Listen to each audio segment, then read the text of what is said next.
ನಮಸ್ಕಾರ, news of ಹಿಂದೂಸ್ತಾನ್ಗೆ ಸ್ವಾಗತ. ನಾನು ತಾನಮ್ಮ. ನಾವ್ ಹೇಳ್ತಾ ಇರ್ತೀವಿ, ನೀವು ಪ್ರಶ್ನೆ ಮಾಡ್ತಾ ಇರ್ತೀರಾ. ಎಷ್ಟೋ ಸಾರಿ ನಾವು ಪ್ರೆಸ್ ಭೇಟ್ ಕೊಡ್ಬೇಕಾದ್ರೆ we restrict ourself, will not answer certain questions. ಯಾಕಂತಂದ್ರೆ ಅದು ತನಿಖೆಗೆ ಅಡ್ಡಿ ಬರುತ್ತೆ, ಅಥವಾ ಕೆಲವೊಂದಿಷ್ಟು ಅಂಶಗಳು ವೈಯಕ್ತಿಕ ಪ್ರತಿಷ್ಠೆಗೆ ಅಥವಾ ಹೆಣ್ಣು ಮಕ್ಕಳ ಅಥವಾ ಮಕ್ಕಳ ಮಹಿಳೆಯರ ಪ್ರತಿಷ್ಠೆಗೆ, ಅವರ life to right to life, ಇದಕ್ಕೆ ಅಡ್ಡಿ ಬರುತ್ತೆ ಅಂತೇಳಿ ಕೆಲವೊಂದಿಷ್ಟು ವಿಚಾರಗಳನ್ನ ನಾವು ಹೇಳೋದ್ರಿಂದ ಮಾಡೋಕ್ಕೂ ಹೋಗಲ್ಲ. ಸೊ ಅಲ್ಲಿ ಕೆಲವಷ್ಟು ಪ್ರಶ್ನೆಗಳು ಬರ್ತಾ ಇರ್ತವೆ. ಆ ವಿಚಾರಗಳು ಬಂದಾಗ ಈಗ ಸ್ಟಿಕ್ ಟು ದ ಏನೋ ಕಾಂಪಿಟೇಟರ್ ಅಂತ ಏನಿರುತ್ತೆ ಆ ಫ್ಯಾಕ್ಸಿಗೆ ಮಾತ್ರ ಸ್ಟಿಕ್ ಆನ್ ಆಗಬೇಕಾಗುತ್ತೆ.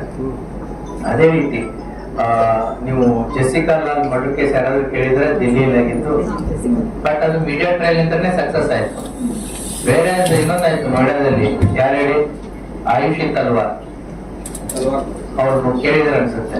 ಬಟ್ ಅದೇನಾಯ್ತು, ಹೈಕೋರ್ಟ್ ಅಲ್ಲಿ ಅಕ್ವೈಟ್ ಆಯ್ತು. ಬಟ್ ಮೀಡಿಯಾ ಎಲ್ಲ ಏನ್ ಮಾಡ್ತು, ಅವ್ರ ತಂದೆ ತಾಯಿನೇ ಆರೋಪಿಗಳು ಅಥವಾ ಅವ್ನ ನೇಪಾಳದ ಕೆಲಸಕ್ಕಿತ್ತಲ್ಲ ಅವನ ಆರೋಪಿ ಅಂತ ಹೇಳಿ. But media trial concluded that they are accused, but court ultimately trial ಆಗಿ ಏನಾಯ್ತು, ಅದು ಅಕ್ವೈಟ್ ಆಯ್ತು.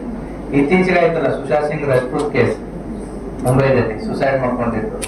ಸಿಬಿಐ ಏನಾಯ್ತು, ಅದು ಸುಸೈಡ್ ಕೇಸ್ ಅಂತಾನೆ ಆಯ್ತು. ಬಟ್ ಮೀಡಿಯಾ ಟ್ರಯಲ್ ಏನಾಯ್ತು, so it went in a different direction. ಹಾಗಾಗಿ ಈ ಮೀಡಿಯಾ ಟ್ರಯಲ್ ಬಗ್ಗೆನೂ ಕೂಡ, ಸೊ ಅಂದ್ರೆ ಮೀಡಿಯಾ ತನಿಖೆ ಅಂತಾನೂ ಕರಿಬಹುದು ಅಥವಾ ಮೀಡಿಯಾ ವಿಚಾರಣೆ ಅಂತಾನೂ ಕರಿಬಹುದು. ನಮ್ಮ ಮುಂದೆ ಇವೆಲ್ಲ ಸಾಕಷ್ಟು ಉದಾಹರಣೆಗಳಿವೆ. ನಾವೇನು ಅಂತಂದ್ರೆ ಇದರಿಂದ ಕಲಿಯೋದಿರುತ್ತೆ. ಸೊ ಹಾಗಾಗಿ ಮೀಡಿಯಾ ಟ್ರಯಲ್ ಕೂಡ ನಾವು ಗಮನದಲ್ಲಿ ಇಟ್ಕೋಬೇಕಾಗತ್ತೆ.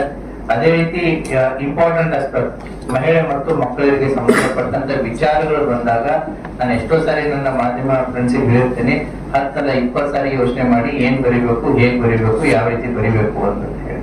ಬಿಕಾಸ್ ಮಹಿಳೆ ಮತ್ತು ಮಕ್ಕಳ ಘನತೆ ಗೌರವಕ್ಕೆ ನೇರವಾಗಿ ಆಗಲಿ ಅಥವಾ ಪರೋಕ್ಷವಾಗಿ ಆಗಲಿ ಯಾವುದೇ ರೀತಿಯಾದಂತಹ ಕುತ್ತು ತರುವಂತದ್ದಿತ್ತು ಅಂತಂದ್ರೆ 228A IPC, ಹೌದಾ, disclosure of identity of victim of certain offences ಅಂತ ಬರುತ್ತೆ. ರೇಪ್ ಆಗಿರ್ಬೋದು, ಪೋಕ್ಸೋ ಆಗಿರ್ಬೋದು, ಮಹಿಳೆಯರ ಮೇಲೆ ಆಗುವಂತ ದೌರ್ಜನ್ಯ, ಮಕ್ಕಳ ಮೇಲೆ ಆಗಿರುವಂತಹ ದೌರ್ಜನ್ಯ, ಅವರ ನೇರವಾದಂತಹ ಫೋಟೋಗಳಾಗಿರ್ಬೋದು, ಅವರ ವಿಳಾಸ, ಊರು, ನೀವೇನ್ ಮಾಡ್ತೀರಾ, ಕಥೆನ ಅವ್ರದ್ದು ಕ್ಯಾರೆಕ್ಟರ್ ಚೇಂಜ್ ಮಾಡಿರ್ತಾರೆ, ಹೆಸರು ಚೇಂಜ್ ಮಾಡಿರ್ತಾರೆ, ಎಲ್ಲ ಚೇಂಜ್ ಮಾಡಿರ್ತಾರೆ. ಬಟ್ ನಿಮ್ಗೆ ಗೊತ್ತಿಲ್ಲದೇನೆ ಇಂಡೈರೆಕ್ಟ್ ಇರುವಂತ ಎಷ್ಟೋ ವಿಚಾರಗಳು ನೀವು ಹೆಟ್ಬಿಟ್ಟಿರ್ತೀರಿ. ಏನಂತ, ಆ ಸ್ಕೂಲು, ಆ ಊರು, ಹೌದಾ, ಅವ್ರ ಮನೆ ತೋರಿಸಿರ್ತೀರಾ ಅಥವಾ ಠಾಣೆ ತೋರಿಸಿರ್ತೀರಾ, ಅವ್ರು ಇರುವಂತ ಪ್ರದೇಶ ತೋರಿಸಿರ್ತೀರಾ. So directly or indirectly which indicates, ನೀವು ಕೊಡುವಂತಹ ಮಾಹಿತಿ ಅದು ಒಂದ್ ರೀತಿ ಬೇರೆಯವರಿಗೆ ಕ್ಲಿಯರ್ ಆಗಿರಬಾರ್ದು, ಅದು ಐಡೆಂಟಿಟಿ ಆಗೋದಿಕ್ಕೆ. ಸೊ ಹಾಗಾಗಿ ಮಹಿಳೆ ಮತ್ತು ಮಕ್ಕಳ ವಿಚಾರಕ್ಕೆ ಬಂದಾಗ ನೀವು ಬಹಳ ಗಮನವಿಟ್ಟು ಪ್ರಸಾರ ಮಾಡಬೇಕಾಗುತ್ತೆ.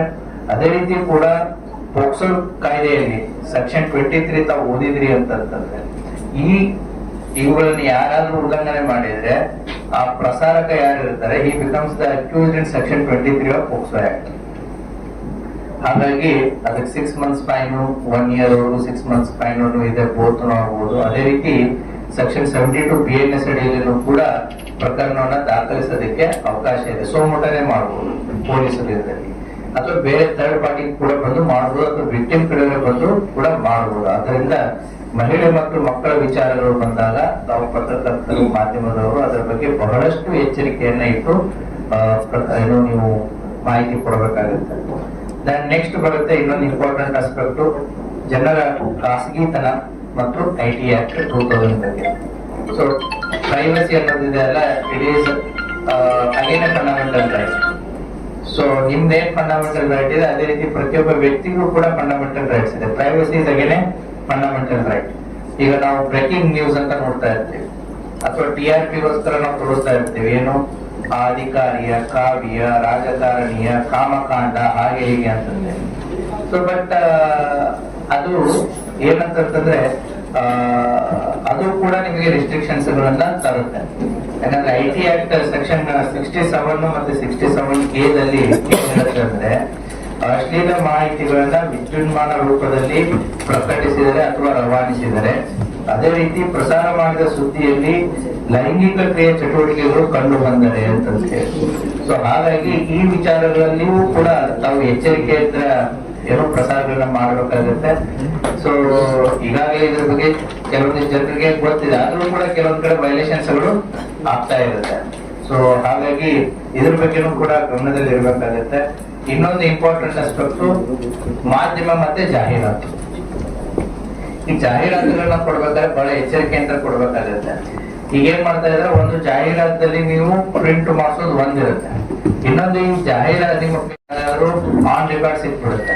ಹೌದಾ? ಎಂತಿಂತ ವಿಚಾರಗಳು ಬರ್ತಾರೆ ಅದ್ರಾಗೆ. ಉದಾಹರಣೆಗೆ ಅಡ್ವರ್ಟೈಸ್ಮೆಂಟ್ ಕೊಡ್ತೀವಿ, ಈಗೆಲ್ಲ ಕಾನೂನಿನ ಅರಿವು ಬಂದ್ಬಿಟ್ಟು ಈಗ ಕಡಿಮೆ ಆಗಿದೆ. ಗುಣಪಡಿಸಲಾದಂತ ರೋಗಗಳಿಗೆ ಇಂತಿಂತ ಔಷಧಿ ಕೊಡ್ತೀವಿ. ಆಮೇಲೆ ಏನು ದೇಹದ ಅಂಗಾಂಗಗಳ ಮಾರಾಟಗಳ ಬಗ್ಗೆ ಆಗಿರ್ಬೋದು, ವೃತ್ತಿಪರವಾದಂತಹ ನ್ಯಾಯವಾದಿ, ಅಡ್ವೊಕೇಟು, ಚಾರ್ಟೆಡ್ ಅಕೌಂಟೆಂಟು, ಗ್ರಾಹಕರಿಗೆ ಆಕರ್ಷಿಸಲು ನೀಡುವಂತಹ ಆಕರ್ಷಕ ಜಾಹೀರಾತುಗಳು, ಜೂಜಾಟದ ಮಾಹಿತಿ ಆಗಿರ್ಬೋದು, ಜಾಹೀರಾತುಗಳಾಗಿರ್ಬೋದು, ಅಥವಾ ಹಣಕಾಸಿನ ವಿಷಯದ ಬಗ್ಗೆ ಹಲವಾರು ಪ್ಲಾನ್ಸ್ ಗಳು ಬರ್ತಾವೆ, ಸ್ಕೀಮ್ಸ್ ಗಳು ಬರ್ತಾವೆ. ಒಂದಿದ್ರೆ ಡಬಲ್ ಮಾಡ್ತೀವಿ, ಡಬಲ್ ಇದ್ದು ತ್ರಿಬಲ್ ಮಾಡ್ತೀವಿ, ತ್ರಿಬಲ್ ಇದು ಫೋರ್ಬಲ್ ಮಾಡ್ತೀವಿ ಅಂತ ಹೇಳಿ. ಈಗ ಇರುವಂತ ಪ್ರಿಂಟ್ ಮೀಡಿಯಾದೆಲ್ಲ ಕಡಿಮೆ ಆಗಿದೆ. ಬಟ್ ಸಮಸ್ಯೆ ಎಲ್ಲಾಗಿದೆ ಅಂತಂದ್ರೆ, ಈ ಹೊರಗಡೆ ಪ್ಯಾಂಪ್ಲೆಟ್ಸ್ ಗಳನ್ನ ಮಾಡಿ ನ್ಯೂಸ್ ಪೇಪರ್ ಹಾಕಿ ಕೊಡ್ತಿರಲ್ಲ, it has taken a new form. ಜನ ನ್ಯೂಸ್ ಪೇಪರ್ ಜೊತೆ ಬಂದಿದೆ ಅಂತಾನೆ ನೋಡ್ತಾರೆ, ಬಟ್ ಕೆಳಗಡೆ ಪೇಪರ್ ಡಿಸ್ಟ್ರಿಬ್ಯೂಟ್ ಮಾಡೋದು ಕೂಡ ಇದು ಗಮನಕ್ಕೆ ಇರ್ಬೇಕಾಗುತ್ತೆ. ಅಲ್ಲಿ ರಿಯಲ್ ಎಸ್ಟೇಟ್ ಏನೋ ಬರ್ತವೆ, ಏನೋ ಬೋರ್ಡ್ ಸ್ಕೀಮ್ ಅಂತ ಬರ್ತವೆ, ಫೈನಾನ್ಷಿಯಲ್ ಸ್ಕೀಮ್ಸ್ ಅಂತ ಬರ್ತವೆ. ಆ ಪೇಪರ್ ಜೊತೆ ಬರೋದ್ರಿಂದ so unnecessary blames comes on news papers. ಹಾಗಾಗಿ ಅದು ಒಂದು ಕೂಡ ನಮ್ಮ ಗಮನಕ್ಕೆ ಇರ್ಬೇಕಾಗುತ್ತೆ. ನೆಕ್ಸ್ಟ್ ಟಾಪಿಕ್ ಏನು ಅಂತಂದ್ರೆ ಸ್ಟಿಂಗ್ ಆಪರೇಷನ್. ಸೊ ಎಲ್ಲರೂ ಸ್ಟಿಂಗ್ ಆಪರೇಷನ್ ಗಳ ಬಗ್ಗೆ ಇತ್ತೀಚೆಗೆ ಬಹಳ ಕ್ಯೂರಿಯಾಸಿಟಿ ಜಾಸ್ತಿ, ಮತ್ತೆ ಬಹಳಷ್ಟು ಯೂಟ್ಯೂಬರ್ಸ್ ಗಳು ಈ ಸ್ಟಿಂಗ್ ಆಪರೇಷನ್ ಗಳಿಗೆ ವೆರಿ ಮಚ್ ಇಂಟ್ರೆಸ್ಟೆಡ್. ಇದು ಇತ್ತೀಚಿನ ದಿನಗಳಲ್ಲಿ ಈ ಸ್ಟಿಂಗ್ ಆಪರೇಷನ್ ಗಳ ಬಗ್ಗೆ ನೀವು ತಿಳ್ಕೊಳ್ಳೋದು ಬಹಳ ಇಂಪಾರ್ಟೆಂಟ್ ಇದೆ. ಕಾನೂನಿನ ಇತಿಮಿತಿಗಳಿದೆ, ಕಾನೂನಿನಲ್ಲಿ ಎಷ್ಟು ಸತ್ಯ, ಕಾನೂನಿನಲ್ಲಿ ಎಷ್ಟು ಸುಳ್ಳು, ಮತ್ತೆ ಸ್ಟಿಂಗ್ ಆಪರೇಷನ್ ವ್ಯಾಲಿಡಿಟಿ ಏನು, ಸ್ಟಿಂಗ್ ಆಪರೇಷನ್ ಯಾವ ಸಂದರ್ಭಗಳಲ್ಲಿ ಅದು ವ್ಯಾಲಿಡಿಟಿ ಇರುತ್ತೆ, ಯಾವ ಸಂದರ್ಭಗಳಲ್ಲಿ ವ್ಯಾಲಿಡಿಟಿ ಇರಲ್ಲ ಅನ್ನೋದನ್ನ ನೀವು ತಿಳ್ಕೊಬೇಕಾಗುತ್ತೆ. ಇದು ದಿ ಸ್ಟಿಂಗ್ ಅನ್ನುವಂತ ಒಂದು ಮೂವಿ 1970 ದುಡ್ಡು ತಗೊಂಡು ಪ್ರಶ್ನೆ ಕೇಳೋದಕ್ಕೆ ಅಂತಂದ್ರೆ ಒಂದು ಸ್ಟಿಂಗ್ ಆಪರೇಷನ್ ಆಗುತ್ತೆ 2005. ಅವಾಗಿಂತ ಈ sting operations become prominent in India. So ಅವಾಗ ಆ ಕೇಸಲ್ಲಿ ಏನಾಗುತ್ತೆ ಹೇಳ್ತೀನಿ ನಾನು ನಿಮಗೆ. 2005ರಲ್ಲಿ ಅದೇನು ಸಂಸತ್ತಿನಲ್ಲಿ ಹಣ ಪಡೆದು ಪ್ರಶ್ನೆ ಕೇಳುವ ಬಗ್ಗೆ ದೆಹಲಿಯಲ್ಲಿ ಸುದ್ದಿವಾಹಿನಿಯೊಂದರಿಂದ ನಡೆದಂತಹ ಈ ಘಟನೆಗೆ ಸಂಬಂಧಪಟ್ಟಂತೆ ಪತ್ರಕರ್ತರ ವಿರುದ್ಧ ದಾಖಲಿಸಲಾದ ಪ್ರಕರಣದಲ್ಲಿ, ಪತ್ರಕರ್ತರ ವಿರುದ್ಧ ಪ್ರಕರಣ ದಾಖಲಾಗುತ್ತೆ. ಅವಾಗ ದೆಹಲಿ ಉಚ್ಚ ನ್ಯಾಯಾಲಯ 2010ರಲ್ಲಿ ಏನ್ ಹೇಳುತ್ತೆ ಅಂದ್ರೆ, ಸಮಾಜದಲ್ಲಿನ ಅಕ್ರಮ ಮತ್ತು ಭ್ರಷ್ಟಾಚಾರದ ಪರದೆಗಳನ್ನ ತೆರೆಯಲು ಈ ಕುಟುಂಬ ಕಾರ್ಯಾಚರಣೆಗಳು ಅಗತ್ಯವಾಗಿದ್ದು, ಈ ಚಟುವಟಿಕೆಗಳನ್ನ ಕೈಗೊಳ್ಳುವ ಪತ್ರಕರ್ತರ ಮೂಲಭೂತ ಕರ್ತವ್ಯ ಮತ್ತು ಅಭಿವ್ಯಕ್ತಿ ಸ್ವಾತಂತ್ರ್ಯದ ಅಡಿ ಕೈಗೊಳ್ಳುವ ಅಧಿಕಾರವಿರುವುದರಿಂದ ಅವರ ಮೇಲೆ ಯಾವುದೇ ಕ್ರಿಮಿನಲ್ ಪ್ರಕರಣಗಳನ್ನ ದಾಖಲಿಸಲು ಬರುವುದಿಲ್ಲ ಎಂದು ತೀರ್ಪು ನೀಡುತ್ತೆ 2010ರಲ್ಲಿ. ಬಟ್ ಈ ಪ್ರಕರಣದ ಹಿನ್ನೆಲೆಯಲ್ಲಿ ಪತ್ರಕರ್ತರು ನಿರ್ಭೀತಿಯಿಂದ ಕುಟುಂಬ ಕಾರ್ಯಾಚರಣೆಗೆ ದಾರಿ ಮಾಡಿಕೊಟ್ಟ ನಂತರ ಪ್ರೆಸ್ ಕೌನ್ಸಿಲ್ ಆಫ್ ಇಂಡಿಯಾದ ಏನಾದ್ರು ಗೈಡೆನ್ಸ್ ಇತ್ತು. ಬಟ್ ಇದೇನಾಗುತ್ತೆ, ಉದ್ದೇಶ, ಸಾಮಾಜಿಕ ಉದ್ದೇಶ ಮತ್ತು ಸಾಮಾಜಿಕ ಬದ್ಧತೆ ಮತ್ತು ಪಬ್ಲಿಕ್ ಇಂಟ್ರೆಸ್ಟ್ ಇದರಲ್ಲಿ ಎಷ್ಟು ಇನ್ವಾಲ್ವ್ ಇರುತ್ತೆ ಅನ್ನೋದು ಬಹಳ ಇಂಪಾರ್ಟೆಂಟ್ ಇರುತ್ತೆ. ಬಟ್ ಇದರಿಂದ ಏನಾಯ್ತು ಅಂತಂದ್ರೆ, ಕೆಲವೊಂದಿಷ್ಟು ಪತ್ರಕರ್ತರು ತಮ್ಮದೇ ರೀತಿಯಲ್ಲಿ ಕುಟುಂಬ ಕಾರ್ಯಾಚರಣೆಗಳನ್ನ ನಡೆಸಲು ಸ್ಟಾರ್ಟ್ ಮಾಡ್ತಾರೆ. ಇದರಿಂದ ನಾಗರಿಕರ ಖಾಸಗಿ ಬದುಕಿಗೂ ಧಕ್ಕೆ ಬರತೊಡಗಿ ಅವರ ಮೂಲಭೂತ ಹಕ್ಕುಗಳ ಉಲ್ಲಂಘನೆ ಪ್ರಾರಂಭವಾಗುತ್ತೆ. ಆದ್ದರಿಂದ ಸರ್ವೋಚ್ಚ ನ್ಯಾಯಾಲಯ ರಜತ್ ಪ್ರಸಾದ್ ವರ್ಸಸ್ ಸಿಬಿಐ ಪ್ರಕರಣ 2014ರಲ್ಲಿ ಒಂದು ಜಡ್ಜ್ಮೆಂಟ್ ಕೊಡುತ್ತೆ. ಏನು ಅಂದ್ರೆ, ಕೆಲವೊಂದಿಷ್ಟು ಲಾ ಎನ್ಫೋರ್ಸ್ಮೆಂಟ್ ಅಥಾರಿಟಿಗೆ ಟ್ರ್ಯಾಕ್ ಮಾಡೋದಕ್ಕೆ, ವಿಡಿಯೋ ಮಾಡೋದಕ್ಕೆ ಅವಕಾಶ ಇದೆ. ಲೋಕಪಾಲ್ ಆಗಿರ್ಬೋದು, ಲೋಕಾಯುಕ್ತ ಆಗಿರ್ಬೋದು, ಎನ್ಫೋರ್ಸ್ಮೆಂಟ್ ಡೈರೆಕ್ಟರೇಟ್ ಆಗಿರ್ಬೋದು. ಸೊ ಅದರಲ್ಲಿ ಮಾಡಿರುವಂತಹ ವಿಡಿಯೋ ರೆಕಾರ್ಡಿಂಗ್ಸ್ ಗಳನ್ನ ಪ್ರಶ್ನೆ ಮಾಡೋದಕ್ಕೆ ಕೋರ್ಟ್ ನಲ್ಲಿ ಅವಕಾಶ ಇದೆ. ಆದರೆ ಥರ್ಡ್ ಪಾರ್ಟಿ ಇರುವಂತಹ ಮಾಧ್ಯಮಗಳು ಮಾಡುವಂತಹ ವಿಡಿಯೋಸ್ ಗಳನ್ನ ನ್ಯಾಯಾಲಯದಲ್ಲಿ ಪ್ರಶ್ನೆ ಮಾಡೋದಕ್ಕೆ ಅವಕಾಶಗಳು ಇದೆಯಾ ಅನ್ನುವಂತ ಒಂದು ಪ್ರಶ್ನೆ ಬರುತ್ತೆ. ಹಾಗಾಗಿ ಕಾನೂನು ಜಾರಿ ಮಾಡುವ ಸಂಸ್ಥೆಗಳೇ ನಡೆಸುವ ಕುಟುಂಬ ಕಾರ್ಯಾಚರಣೆಗಳಿಗೆ ಕಾನೂನಿನಡಿ ಇನ್ನೂ ಮಾನ್ಯತೆ ನೀಡುವ ಬಗ್ಗೆ ಜಿಜ್ಞಾಸೆ ಇರುವಾಗ ಪತ್ರಕರ್ತರು ನಡೆಸುವ ಕುಟುಂಬ ಕಾರ್ಯಾಚರಣೆಗೆ ಇರುವ ಬೆಲೆ ಏನು? ಅಧಿಕಾರಿಗಳನ್ನ ಕುಟುಂಬ ಬೆಲೆಗೆ ಬೀಳಿಸಬೇಕೆಂದೇ ಪತ್ರಕರ್ತರು ಇನ್ ಜನರಲ್ ಹೇಳ್ತಾರೆ ಆಮಿಷ ತೋರಿ ನಂತರ ಅದನ್ನ ಕುಟುಂಬ ಕಾರ್ಯಾಚರಣೆಯ ಭಾಗವಹಿಸಿರುವುದು ಕಾನೂನುಬದ್ಧವಲ್ಲ. ಈ ರೀತಿಯಲ್ಲಿ ಏನೋ ಪತ್ರಕರ್ತರು ದೇ ವಿಲ್ ಬಿಕಮ್ ಅಂದ್ರೆ ನೀವು ಅದು ಟ್ರ್ಯಾಪ್ ಅನ್ನೋದು ಒಂದೇ ದಿನದಲ್ಲಿ ಆಗಿರಲ್ಲ. Over A period of time, ಒಂದ್ ವಾರ ಒಂದು ಫ್ರೆಂಡ್ಶಿಪ್ ಆಗಿರುತ್ತೆ, 2ನೇ ವಾರ ಆಫರ್ ಆಗಿರುತ್ತೆ, 3ನೇ ವಾರ ಇನ್ವೈಟ್ ಆಗಿರುತ್ತೆ. ಸೊ ಅಂದ್ರೆ ಇಂಡ್ಯೂಸ್ ಮಾಡಿದವರು ಯಾರು? ಆಮೇಲೆ ನಾವೇನ್ ಮಾಡ್ತೀವಿ ಅದನ್ನ ಸುದ್ದಿ ಪ್ರಸಾರ ಮಾಡ್ಬೇಕಾದ್ರೆ ನಮಗೆ ಸೆಲೆಕ್ಟೆಡ್ ಪೋರ್ಷನ್ಸ್ ಮಾತ್ರ ನಾವು ಸೆಲೆಕ್ಟ್ ಮಾಡಿ ತೋರಿಸಿರ್ತೀವಿ, ಬಟ್ ಕಂಪ್ಲೀಟ್ ತೋರಿಸಿರಲ್ಲ. ಒಂದು ಎವಿಡೆನ್ಸ್ ಗೆ ಕೋರ್ಟ್ ಅಲ್ಲಿ ವ್ಯಾಲ್ಯೂ ಯಾವಾಗಿರುತ್ತೆ ಅಂತಂದ್ರೆ ಆ ಒಂದು ಎವಿಡೆನ್ಸ್ ನ ಮೌಲ್ಯ ಕಳ್ಕೊಂಡಿರಬಾರ್ದು. ಅಂದ್ರೆ it should be from 0 to 100 full ಇರ್ಬೇಕು. ನಾವೇನ್ ಮಾಡಿರ್ತೀವಿ, over A period of 20 days ಅವನನ್ನ ಟ್ರ್ಯಾಪ್ ಮಾಡೋದಕ್ಕೆ ಹೋಗಿ ಫ್ರೆಂಡ್ಶಿಪ್ ಬೆಳೆಸಿರ್ತೀವಿ, ಅವನ ನಂಬಿಕೆಯನ್ನ ಬೆಳೆಸಿರ್ತೀವಿ, ಆಮೇಲೆ ಏನೋ ಒಂದು ಕೆಲಸ ಅಂತ ಹೋಗ್ತೀವಿ, ಆಮೇಲೆ ಏನೋ ಒಂದು ಆಫರ್ ಮಾಡ್ತೀವಿ, ಆಮೇಲೆ ಅವನನ್ನ ಇನ್ವೈಟ್ ಮಾಡಿರ್ತೀವಿ. So who are the conspirator? ಯಾರು ಅವನನ್ನ ಆಮಿಷಿಗೆ ಒಳಪಡಿಸಿದ್ರು? ಯಾರು ಅವನನ್ನ ಪ್ರಚೋದನೆಗೆ ಒಳಪಡಿಸಿದ್ರು? ಯಾರು?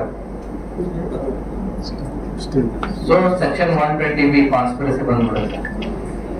ಸೊ ಹಾಗಾಗಿ ಆಮೇಲೆ ನೀವು ಇದೇನು 20 ದಿನದಿಂದ ಏನೋ ಒಂದು ಫಾಲೋ ಅಪ್ ಮಾಡಿರ್ತಾರಲ್ಲ, ಆ 20 ದಿನದ್ದು ಕೂಡ ಎವಿಡೆನ್ಸ್ ಕಂಟಿನ್ಯೂಟಿ ಇರಬೇಕಾಗುತ್ತೆ. ನಾವೇನ್ ಮಾಡ್ತೀವಿ, ಸೆಲೆಕ್ಟೆಡ್ ನಮ್ಗೆ ಎಷ್ಟು ಬೇಕು ಅಷ್ಟೇನೆ ಎಡಿಟ್ ಮಾಡಿ ಇದನ್ನ ಮಾಡ್ತಾ ಇರ್ತೀವಿ. ಸೊ ಹಾಗಾಗಿ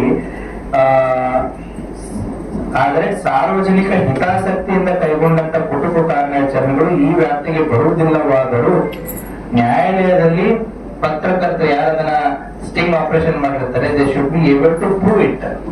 ಸೊ ಅವಾಗ ಅದಕ್ಕೆ ಒಂದು ವ್ಯಾಲ್ಯೂ ಹೋಗಿರುತ್ತೆ. ನಾನು ಅದೇ ರೀತಿ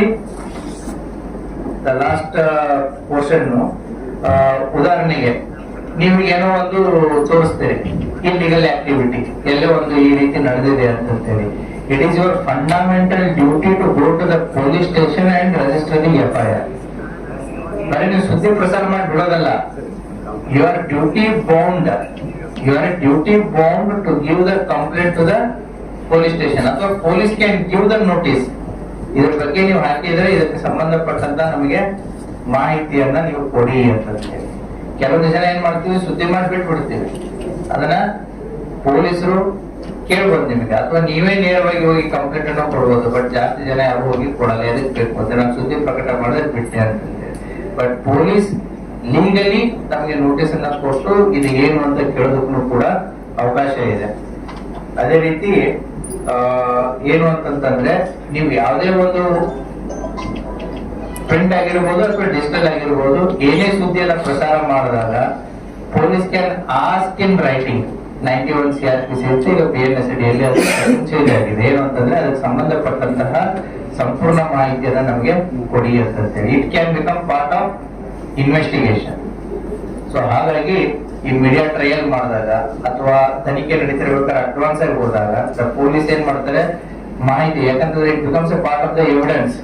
ಸೊ ಹಾಗಾಗಿ 91 CRPC ಅಡಿಯಲ್ಲೂ ಕೂಡ ಆ ಮಾಹಿತಿಗಳನ್ನ ಪಡ್ಕೊಳ್ಳೋದಕ್ಕೆ ಅವಕಾಶ ಇದೆ. ಸೊ ಹೀಗಾಗಿ ಓವರಾಲ್ ಕಾನೂನು ಮತ್ತು ಮಾಧ್ಯಮ ಅಂತ ಬಂದಾಗ ನಿಮಗೆ ಸಂವಿಧಾನದ ಅಡಿಯಲ್ಲಿ ಪ್ರೊಟೆಕ್ಷನ್ ಇದೆ. ಅದೇ ರೀತಿ another fundamental right to life ಅದು ಕೂಡ ಇದೆ. IT ಆಕ್ಟ್ ಇದೆ. ಅದೇ ರೀತಿ ಯಾವ ರೀತಿಯಾದ ಸುದ್ದಿಗಳನ್ನ ಪ್ರಸಾರ ಮಾಡಬಹುದು, ಯಾವ ರೀತಿ ಸುದ್ದಿಗಳನ್ನ ಪ್ರಸಾರ ಮಾಡಬೇಕಾದ್ರೆ ಎಚ್ಚರಿಕೆಗಳನ್ನ ವಹಿಸ್ಕೊಳ್ಬಹುದು ಅಂತೇಳಿ ನಾನು ಕೊಟ್ಟಂತ ಸಮಯದಲ್ಲಿ ಸಂಕ್ಷಿಪ್ತವಾಗಿ ಇದನ್ನ ಕವರ್ ಮಾಡಲಿಕ್ಕೆ ಪ್ರಯತ್ನ ಮಾಡಿದ್ದೀನಿ. So there is a book, ಮಾಧ್ಯಮ ಮತ್ತು ಕಾನೂನು ಅಂತೇಳಿ, ಆಲ್ರೆಡಿ ಒಂದು ಕನ್ನಡದಲ್ಲಿ ಇದೆ, ಮಾಧ್ಯಮ ಮತ್ತು ಕಾನೂನು ಅಂತೇಳಿ.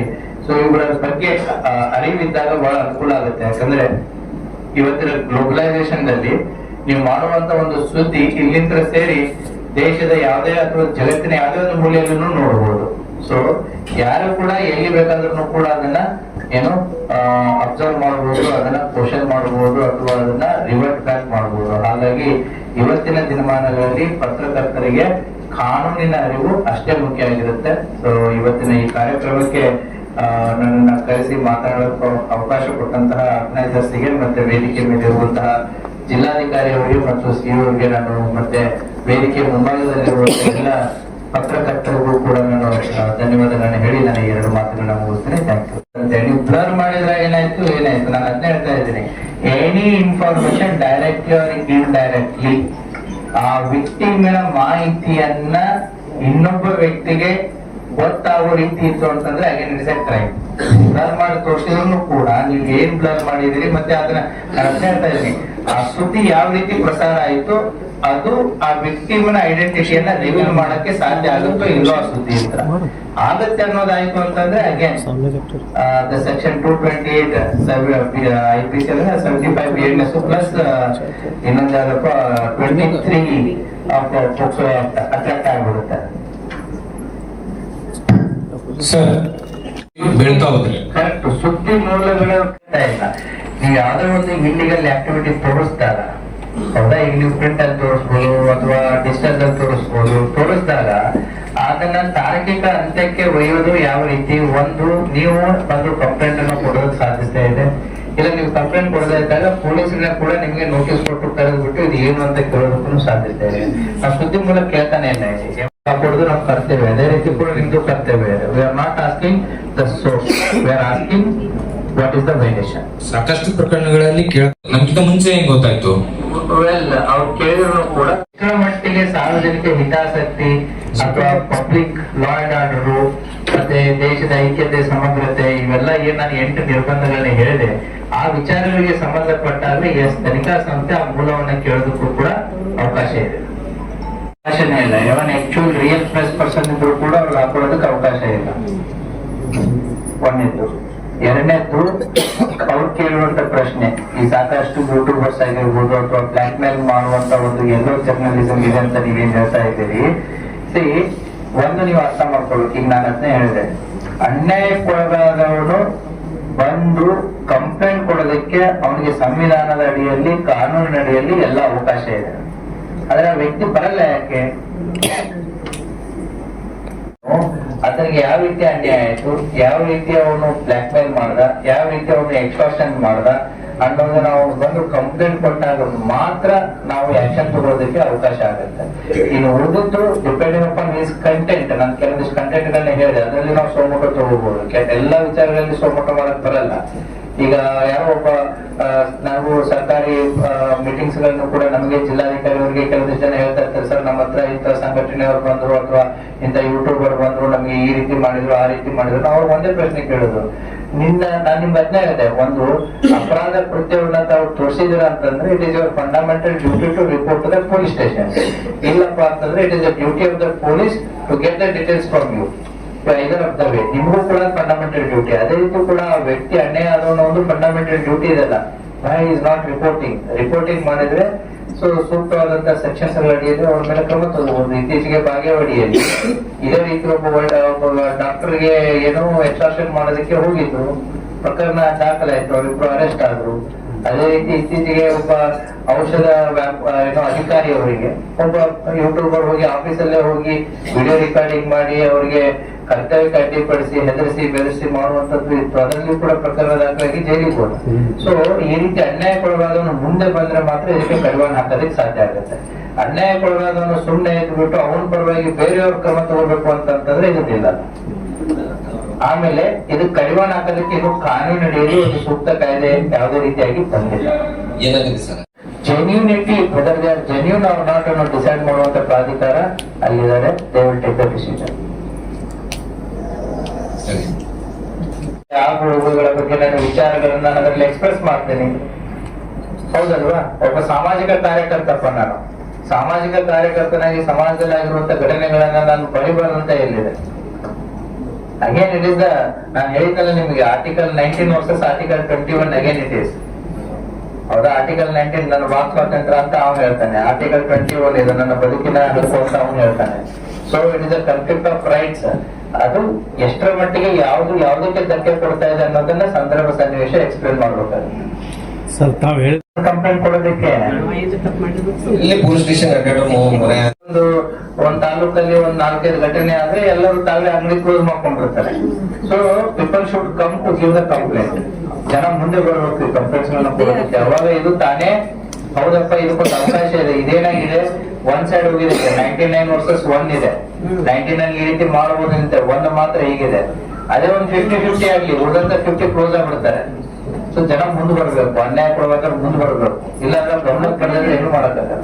ಹಾಗಾಗಿ ನ್ಯೂಸ್ ಪೇಪರ್ ಅಂಡ್ ಮ್ಯಾಗಝಿನ್ಸ್ ಗೆ press council of India has to frame the guidelines. ನೀವೇನ್ ಹೇಳ್ತಾ ಇದ್ದೀರಾ, DC ಮಾಡಬೇಕು, SP ಮಾಡಬೇಕು, ಅಥವಾ ಇನ್ಫಾರ್ಮೇಶನ್ ಕಮಿಷನರ್ ಮಾಡಬೇಕು, ಅಥವಾ CO ಮಾಡಬೇಕು ಅಂತೇಳಿ.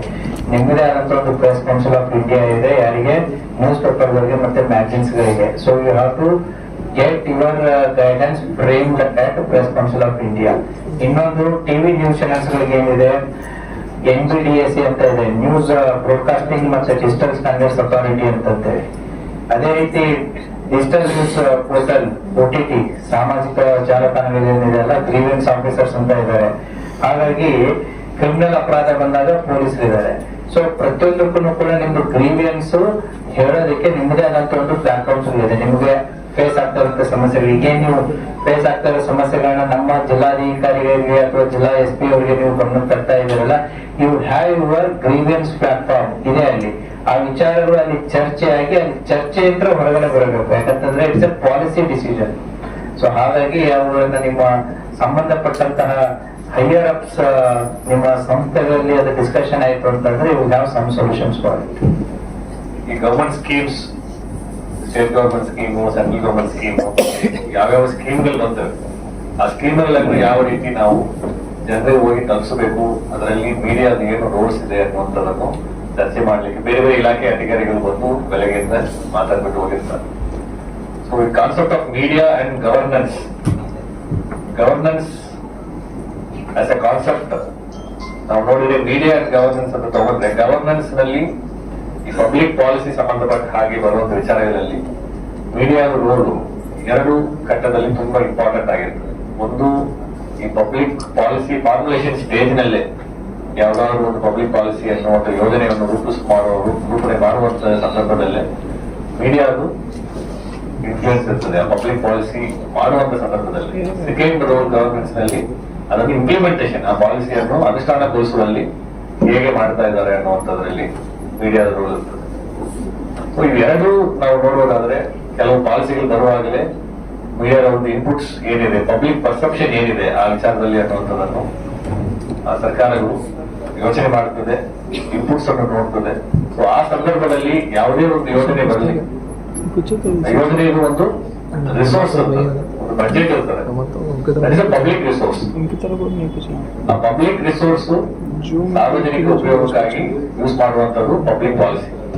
ಆ ರಿಸೋರ್ಸ್ ಕರೆಕ್ಟ್ ಆಗಿ ಯೂಸ್ ಆಗ್ತದೋ ಇಲ್ವೋ, ಅದರಲ್ಲಿ ಏನಾದ್ರು ಬದಲಾವಣೆ ಬೇಕಾಗ್ತದೋ ಅನ್ನುವಂಥದ್ದನ್ನು ಈ ಪಾಲಿಸಿ ಫಾರ್ಮುಲೇಷನ್ ಸ್ಟೇಜಸ್ ನಲ್ಲೇ ಕರೆಕ್ಟ್ ಆಗಿ ತಿಳ್ಕೊಂಡು ಆ ಸಂಬಂಧಪಟ್ಟವರಿಗೆ ಇನ್ಪುಟ್ಸ್ ಅನ್ನು ಕೊಟ್ರೆ, ನಿಮ್ಮ ಮಾಧ್ಯಮಗಳಲ್ಲಿ ಬಂದ್ರೆ ಆ ಯೋಜನೆಯ ಫಾರ್ಮುಲೇಷನ್ ಸ್ಟೇಜ್ ನಲ್ಲಿ ನಾವು ಬದಲಾವಣೆ ತರಲಿಕ್ಕೆ ಸಾಧ್ಯತೆ ಆಗ್ತದೆ. This is the first part of media and governance. ಅದಕ್ಕೆ ಸಾಕಷ್ಟು ವರ್ಕ್ ಮಾಡಬೇಕು ನಾವು. ವರ್ಕಿಂಗ್ ಅಂದ್ರೆ ಬ್ಯಾಕ್ ಗ್ರೌಂಡ್ ಮಾಡಬೇಕು, ಅನಾಲಿಸಿಸ್ ಮಾಡಬೇಕು, ಎಕ್ಸ್ಪರ್ಟ್ಸ್ ಸ್ಟೇಕ್ ಹೋಲ್ಡರ್ಸ್ ಜೊತೆಗೆ ಚರ್ಚೆ ಮಾಡಿಕೊಂಡು then the media can formalise an opinion and public perception ಏನಿದೆ ಅದನ್ನು ಯಥಾವತ್ತಾಗಿ ನಾವು ನೀವೆಲ್ಲ ತೋರಿಸಿದ್ರೆ ಪಾಲಿಸಿ ಫಾರ್ಮುಲೇಷನ್ ಸ್ಟೇಜ್ ನಲ್ಲೇ ಕೆಲವು ರೆಕ್ಟಿಫಿಕೇಶನ್ಸ್, ಕರೆಕ್ಷನ್ಸ್ ಅನ್ನು ಮಾಡ್ಕೊಳ್ಳಿಕ್ಕೆ ಅನುಕೂಲ ಆಗ್ತದೆ. ಪಾಲಿಸಿ, ಪಬ್ಲಿಕ್ ಪಾಲಿಸಿನಲ್ಲಿ ಪಾಲಿಸಿ ಫಾರ್ಮುಲೇಷನ್ ಅಂದ್ರೆ ಸಾಕಷ್ಟು ಸ್ಟೇಜಸ್ ಇದೆ. ಗವರ್ನೆನ್ಸ್ ನಲ್ಲಿ ನಾವು ನೋಡಿದ್ರೆ ನೆಕ್ಸ್ಟ್ ಅಜೆಂಡಾ ಸೆಟ್ಟಿಂಗ್ ಆಗ್ತದೆ, ಅದಾದ ನಂತರ ಪಾಲಿಸಿ ಇಂಪ್ಲಿಮೆಂಟೇಷನ್ ಫೇಸ್ ಆಗ್ತದೆ.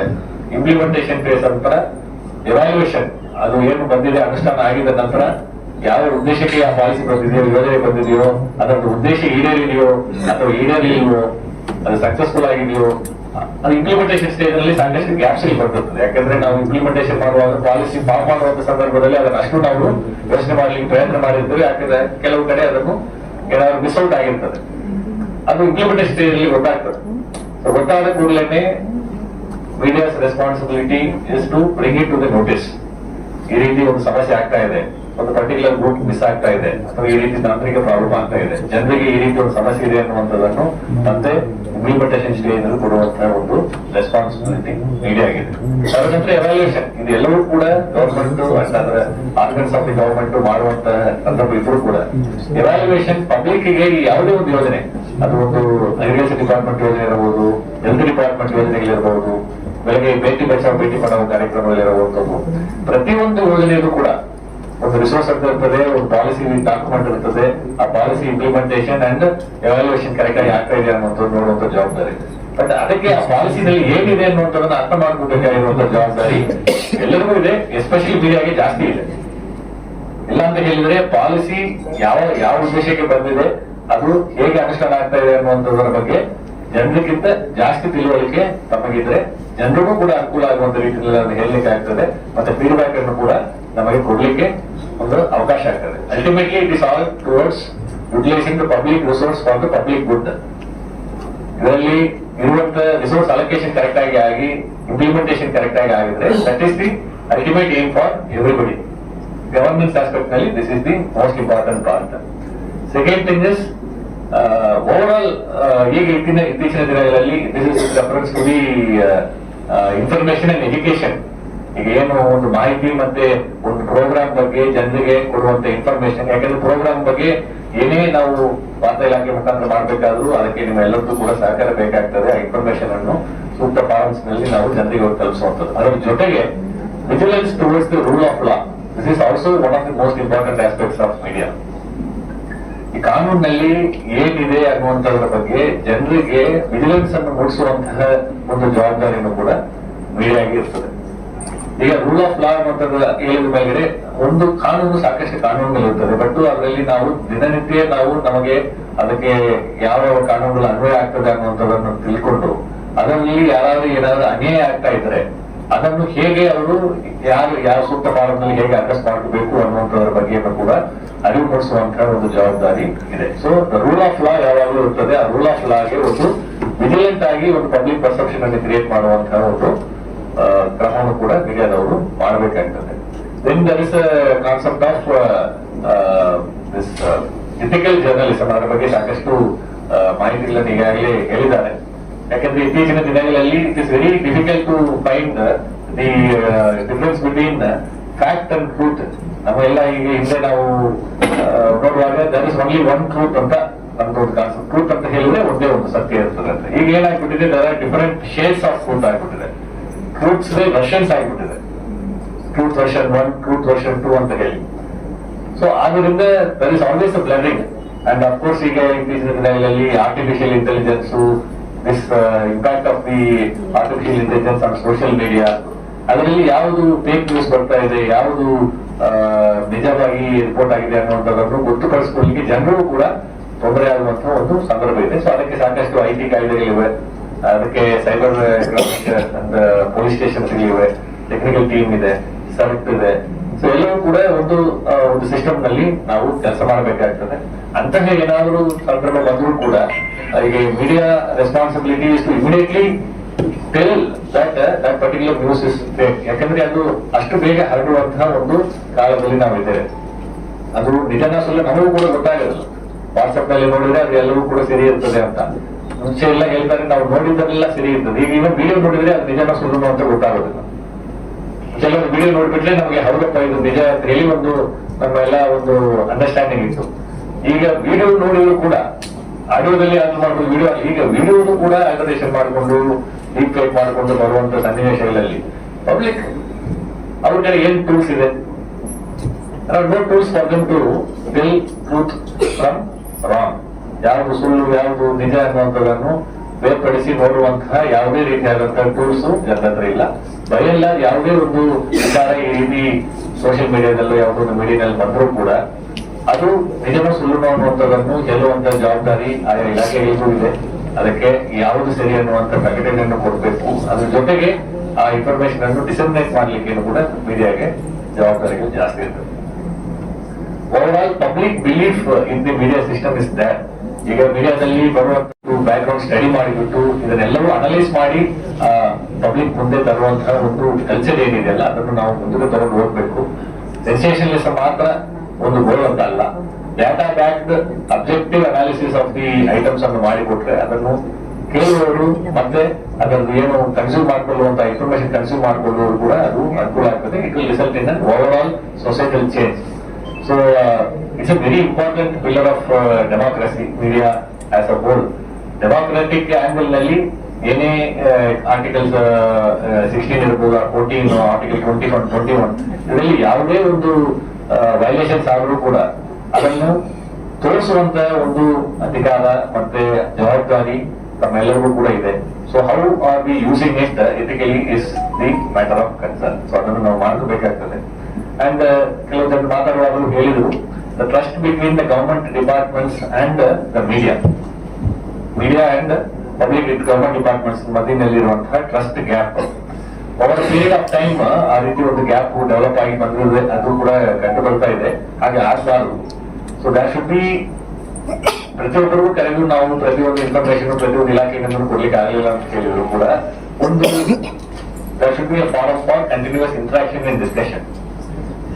And ಫಸ್ಟ್ ಯಾವುದೇ ಒಂದು ಪಾಲಿಸಿ ರೋಲ್ ಆದ್ರೂ ಕೂಡ ಮೈ ಸಜೆಷನ್ ಯಾವುದೇ ಒಂದು ಇಲಾಖೆ ಅಧಿಕಾರಿಯನ್ನು ಅಡ್ವರ್ಸರಿಯಲ್ಲಿ ಅಪ್ರೋಚ್ ಮಾಡೋದಕ್ಕಿಂತ ಮುಂಚಿತವಾಗಿ ಪಾಸಿಟಿವ್ ಅಪ್ರೋಚ್ ಮಾಡ್ಲಿಕ್ಕೆ ನೀವು ಸ್ಟಾರ್ಟ್ ಮಾಡಿದ್ರೆ you will gain the confidence of the department officials and ಆ ಇನ್ಫಾರ್ಮೇಶನ್ ಅನ್ನು ನಿಮಗೆ ಅವರು ವಾಲಂಟರಿ ಆಗಿ ಶೇರ್ ಮಾಡುವಂತಹ ಒಂದು ಪ್ರಕ್ರಿಯೆಗೆ ನೀವು ಎಡಮಾಡ್ಕೊಟ್ಟಾಗ್ತದೆ.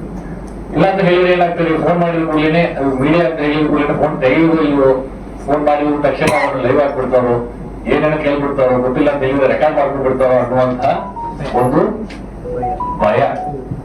ಆ ಗ್ಯಾಪ್ ವೈಡನ್ ಆಗ್ಬಿಟ್ಟು ಹೋಗ್ತಾ ಇದೆ. ಅವ್ರ ಕಡೆ ಪ್ರತಿಯೊಂದು ಇಲಾಖೆಯಿಂದಲೂ ಮೀಡಿಯಾಗೆ ಕೊಡಬೇಕಾಗಿರುವಂತಹ ಬಯಸಿರುವಂತಹ ಮಾಹಿತಿಗಳು ಸಾಕಷ್ಟು ಇವೆ, ಒಂದೆರಡಿಲ್ಲ, ಸಾಕಷ್ಟು ಮಾಹಿತಿಗಳಿವೆ. ಆದರೆ ಅದನ್ನು ಕೊಡಲಿಕ್ಕೆ ಆದಂತಹ ಒಂದು ವಾತಾವರಣವನ್ನು ತಾವೆಲ್ಲರೂ ಕೂಡ ಕ್ರಿಯೇಟ್ ಮಾಡಿಕೊಟ್ರೆ ಅಧಿಕಾರಿಗಳು ಅವರೇ ನಿಮಗೆ ಮುಂದೆ ಬಂದು ಇನ್ಫಾರ್ಮೇಶನ್ ಕೊಡುವಂತಹ ಒಂದು ಸನ್ನಿವೇಶ ಕ್ರಿಯೇಟ್ ಆಗ್ತದೆ. ಎಷ್ಟೋ ಯೋಜನೆಗಳಿದೆ, ಪಾಸಿಟಿವ್ ನ್ಯೂಸ್ ಇದೆ, ಅದನ್ನೆಲ್ಲ ನೀವು ಪ್ರಕಟಣೆ ಮಾಡುತ್ತಿರೋದು ಅದು ತಮ್ಮ ವಿವೇಚನೆಗೆ ಬಿಟ್ಟಿತ್ತು. ಬಟ್ ಅದನ್ನು ಕೇಳಿ ತಿಳ್ಕೊಂಡ್ರೆ ಅವ್ರಿಗೂ ಕೂಡ ಒಂದು ಸಮಾಧಾನ ಆಗ್ತದೆ. ಆಯ್ತು, ನಮ್ಮ ಇಲಾಖೆಯಲ್ಲಿ ಒಂದು ಜವಾಬ್ದಾರಿಯಿಂದ ನಾವು ಇದನ್ನು ಅನುಷ್ಠಾನಗೊಳಿಸ್ತಾ ಇದ್ದೇವೆ, ಅದರ ಬಗ್ಗೆ ಕೇಳಿದ್ದಾರೆ, ಅದರ ಬಗ್ಗೆ ನಾವು ಹೇಳಿದ್ದೇವೆ ಅಂತ. ಅದಾದ ನಂತರ ಓವರ್ ಪೀರಿಯಡ್ ಆಫ್ ಟೈಮ್ ಆ ಟ್ರಸ್ಟ್ ಅನ್ನು ನೀವು ಬಳಸ್ಕೊಂಡು ಬಂದ್ರೆ ಇಲಾಖೆಯಲ್ಲಿ ಆಗಿರುವಂತಹ ಕೆಲವು ಪ್ರಾಬ್ಲಮ್ಸ್ ಕೂಡ ನಿಮ್ಮ ಗಮನಕ್ಕೆ ಬರ್ತದೆ. ಕೆಲವು ವಿಚಾರಗಳು ಜಿಲ್ಲಾ ಮಟ್ಟದಲ್ಲಿ ಸರಿಪಡಿಸುವಂತದ್ದು ಇರ್ತದೆ, ಕೆಲವು ವಿಚಾರಗಳು ರಾಜ್ಯ ಮಟ್ಟದಲ್ಲಿ ಪಾಲಿಸಿ ಡಿಸಿಷನ್ ನಲ್ಲಿ ಬದಲಾವಣೆ ತರಬೇಕಾಗಿರುವಂತಹ ಸನ್ನಿವೇಶಗಳಿರ್ತವೆ. ಸೊ ಒಟ್ಟಾರೆಯಾಗಿ ಇದೆರಡೂ ಕೂಡ ಯಾರಿಗೆ ಅದರಿಂದ ಪ್ರತಿ ಪಾರ್ಟಿ ಪಬ್ಲಿಕ್. ಅಧಿಕಾರಿಗೆ ಏನಿದೆ ಅವರಿಗೆ ಪ್ರತಿ ತಿಂಗಳು ಸಂಬಳ ಬರ್ತದೆ, ಜನರಿಗೆ ಅನುಕೂಲ ಆಗ್ಬೇಕು, ಸರ್ಕಾರದ ಯೋಜನೆಗಳಿವೆ. ಈ ಮಧ್ಯದಲ್ಲಿ ಸರ್ಕಾರ ಯೋಜನೆ ಅನುಷ್ಠಾನ ಮಾಡುವಲ್ಲಿ ಆಗಿರುವಂತಹ ಗ್ಯಾಪ್ಗಳನ್ನು ಮತ್ತೆ ತೊಂದರೆಗಳನ್ನು ಅವರಿಗೆ ರಿಪೋರ್ಟ್ ಮಾಡಿಕೊಂಡು ಅದನ್ನು ಅವರು ಕೇಂದ್ರ ಕಚೇರಿಗೆ ಮಾತಾಡಿಕೊಂಡು ಅದನ್ನು ಸರಿಪಡಿಸುವಂತದ್ದು ಏನಿದೆಯಲ್ಲ, that is the ultimate intention. ಆ ಒಂದು ಟ್ರಸ್ಟ್ ಅನ್ನು ತಾವೆಲ್ಲರೂ ಕೂಡ ಡೆವಲಪ್ ಮಾಡಬೇಕು. ನಮ್ಮ ಅಧಿಕಾರಿಗಳಿಗೂ ಕೂಡ ನಾನು ಈ ವೇದಿಕೆ ಮೂಲಕ ನಾನು ಅದನ್ನು ತಿಳಿಸಲಿಕ್ಕೆ ಬಯಸ್ತೇನೆ. That should not be any trust deficit. ಇದು ಯಾವಾಗ ಬರ್ತದೆ ಅಂತ ಹೇಳಿದ್ರೆ ನಿಮ್ಮ ಉದ್ದೇಶ ಮತ್ತೆ ಈ ಸರ್ಕಾರ ಅಧಿಕಾರಿಗಳ ಉದ್ದೇಶ ವಿಭಿನ್ನವಾಗಿರುತ್ತದೆ ಅನ್ನುವಂತಹ ಒಂದು ಮನೋಭಾವ ಫಸ್ಟ್ ಹೊರಬೇಕು. Intention is towards the public good for A unified cost ಅನ್ನುವಂಥದ್ದು ಬರಬೇಕು. ಸೊ ಅದು ಬರ್ಬೇಕಾದ್ರೆ ಅದು ತಮ್ಮ ಪ್ರಶ್ನೆಗಳಿಂದ ಸ್ಟಾರ್ಟ್ ಆಗ್ತದೆ. ಇನ್ನೆಲ್ಲ ಸುಳ್ಮೋಟು ನಾವೇ ಕಾಲ್ ಮಾಡಿ ಅವರಿಗೆ ಇಲಾಖೆ ಅಧಿಕಾರಿಗಳು ಮೀಡಿಯಾದವರು ಮಾತ್ರ ಈ ರೀತಿ ನಮ್ಮಲ್ಲಿ ಒಂದು ನಡೀತಾ ಇದೆ, ಅದನ್ನು ನೀವು ಪ್ರಚುರಪಡಿಸಿ ಅನ್ನುವಂಥದ್ದನ್ನು ದಾಟಿ ಈಗ ಕೇಳಿದ್ರು ಕೂಡ ಮಾಹಿತಿ ಕೊಡ್ಲಿಕ್ಕೆ ಇನ್ನು ಏನ್ ಬಂದ್ಬಿಡ್ತಾರೋ ಗೊತ್ತಿಲ್ಲ. ನಮ್ಮ ಇಮೇಜ್ ಏನಾಗ್ಬೋದು, ಏನಾದ್ರು ಅಡ್ವರ್ಸ್ ನ್ಯೂಸ್ ಬಂದ್ಬಿಟ್ರೆ ನಾವು ನಮ್ಮೆಲ್ಲ ಅಧಿಕಾರಿಗಳ ಬೈದು ಏನ್ ಮಾಡುವಂಥದ್ದು, ಆ ರೀತಿ ಒಂದು ವಾತಾವರಣ ಸೃಷ್ಟಿ ಆಗಬಾರದು. ಆ ಸೃಷ್ಟಿ ಆಗಬಾರದು ಅಂತ ಹೇಳಿದ್ರೆ ಅದೊಂದು ನಿಮ್ಮ ಪಾತ್ರ ಪ್ರಥಮವಾಗಿ ತುಂಬಾ ಮುಖ್ಯವಾದಂತಹ ಪಾತ್ರ ಇದೆ. ನೀವು ಯಾವ ಪ್ರಶ್ನೆಯಿಂದ ಸ್ಟಾರ್ಟ್ ಮಾಡಿದ್ರೆ ಅದ್ರ ಮೇಲೆ ಇರುತ್ತದೆ. ಪ್ರಶ್ನೆಯನ್ನು ನೀವು ಪಾಸಿಟಿವ್ ಆಗಿ ಎನೇಬಲಿಂಗ್ ಮಾಡುವಂತ ರೀತಿಯಲ್ಲಿ ಕೇಳಿದ್ರೆ ಅವ್ರು ಓಪನ್ ಅಪ್ ಆಗ್ತಾರೆ, ಮಾತಾಡಲಿಕ್ಕೆ ಸ್ಟಾರ್ಟ್ ಮಾಡ್ತಾರೆ. ನೀವು first question advisory question start ಮಾಡಿದ್ರೆ it is very difficult for any officer to give an extempore politically correct answer. ಕೇಳಿದ ಕೂಡಲೇ ತಕ್ಷಣ ಒಂದು ಪೊಲಿಟಿಕಲಿ ಕರೆಕ್ಟ್ ಆನ್ಸರ್ ಕೊಡುವಂಥದ್ದು ಕಷ್ಟ ಆಗ್ಬಿಡ್ತದೆ. ಅದನ್ನು ಮತ್ತೆ ಹೇಗೆ ಅದು ಬಿಂಬನೆ ಆಗ್ತದೆ ಅನ್ನುವಂಥದ್ದು ಅವ್ರ ತಲೆಯಲ್ಲಿದ್ದು ಅವರು ಡಿಫೆನ್ಸ್ ಮೋಡಿಗೆ ಹೋಗ್ಬಿಡ್ತಾರೆ. ಒಂದು ಪ್ರಶ್ನೆ ಕೇಳಿದ್ರೆ ಒಂದು 10 ನಿಮಿಷ ಯೋಚನೆ ಮಾಡಿ ಒಂದು ಉತ್ತರ ಕೊಡುವಂತಹ ಒಂದು ಪರಿಸ್ಥಿತಿಗೆ ಹೋಗ್ಬಿಡ್ತಾರೆ. ಆ ರೀತಿ ಆಗ್ಬಾರದು. ಸೊ ನಾವು ಕೂಡ ಈ ಒಂದು ನಿಟ್ಟಿನಲ್ಲಿ ಸರ್ಕಾರಿ ಇಲಾಖೆಗಳಿಗೂ ಜೊತೆಗೆ ಕೈ ಜೋಡಿಸ್ಬಿಟ್ಟು ಅವರು ಸರ್ಕಾರದ ಯೋಜನೆಗಳೇನಿದೆಯಲ್ಲ ಅದನ್ನು ಜನರಿಗೆ ತಲುಪುವಲ್ಲಿ ಇವತ್ತಿನ ಕಾರ್ಯಕ್ರಮದ ಮೂಲ ಉದ್ದೇಶ ಅದೇ ಇತ್ತು. ಯಾಕೆಂತ ಹೇಳಿದ್ರೆ ಯಾವುದೇ ಒಂದು ಯೋಜನೆಯನ್ನು ಅನುಷ್ಠಾನಗೊಳಿಸಬೇಕಾದ್ರೆ ಅದು ಯೋಜನೆ ಅನುಷ್ಠಾನ ಕರೆಕ್ಟ್ ಆಗ್ತಾ ಇದೆಯೋ ಇಲ್ವೋ, ಅದರಲ್ಲಿ ಸಾಧಕ ಬಾಧಕಗಳು ಏನಿಲ್ವೋ ಎರಡೂ ಬರಬೇಕು. ಯಾವುದೇ ಒಂದು ಸ್ಕೀಮ್ ಅನ್ನು ನಾವು 100% ಸಕ್ಸಸ್ಫುಲ್ 100% ಫೇಲಿಯರ್ ಅಂತ ಹೇಳಲಿಕ್ಕೆ ಯಾವುದೇ ಸ್ಕೀಮ್ ಬರೋದಿಲ್ಲ. Any scheme is work in progress. Administration ಅಂತ ಹೇಳಿದ್ರೆ ಅದು ಒಂದು ದಿವಸ 2 ದಿವಸ ಮಾಡಿ ಮುಗಿಸುವಂತದಲ್ಲ, ಮಾಡ್ತಾ ಇರಬೇಕು. ಅದರಲ್ಲಿ ಬರುವಂತ ಸಮಸ್ಯೆಗಳ ಬಗ್ಗೆ ನಾವು ತಿಳ್ಕೊಳ್ಬೇಕು. ತಿಳ್ಕೊಳ್ಳಲಿಕ್ಕೆ ತಮ್ಮೆಲ್ಲರೂ ಸಹಕಾರ ಬೇಕು. ಇದೊಂದು 5 years of the public perception. Public perception ಅನ್ನು ನೀವು ತೋರಿಸಬಹುದು, ಪಬ್ಲಿಕ್ ಪರ್ಸೆಪ್ಷನ್ ಅನ್ನು ಚೇಂಜ್ ಮಾಡಬಹುದು. ಎರಡು ಪವರ್ಸ್ ಮೀಡಿಯಾ ಹತ್ರ ಇರ್ತದೆ. ಅದನ್ನು ಎಥಿಕಲ್ ಆಗಿ ಯೂಸ್ ಮಾಡಿ ಪಬ್ಲಿಕ್ ಮುಂದಕ್ಕೋಸ್ಕರ ಅದನ್ನು ಬಳಕೆ ಮಾಡಬೇಕು ಅನ್ನುವಂತ ಒಂದು ಮಾತನ್ನು ಹೇಳಿ ಈ ಒಂದು ಕಾರ್ಯಕ್ರಮಕ್ಕೆ ನನ್ನ ಕರೆದು ಮಾತಾಡ್ಲಿಕ್ಕೆ ಅವಕಾಶ ಕೊಟ್ಟಿರುವಂತಹ PM ಅವರಿಗೆ ಧನ್ಯವಾದಗಳು ನನ್ನ ಮಾತನ್ನು ಮುಗಿಸ್ತೇನೆ. ನಿರಂತರ ಸುದ್ದಿಗಾಗಿ ನೋಡ್ತಾ ಇರಿ ನ್ಯೂಸ್ ಆಫ್ ಹಿಂದೂಸ್ತಾನ್.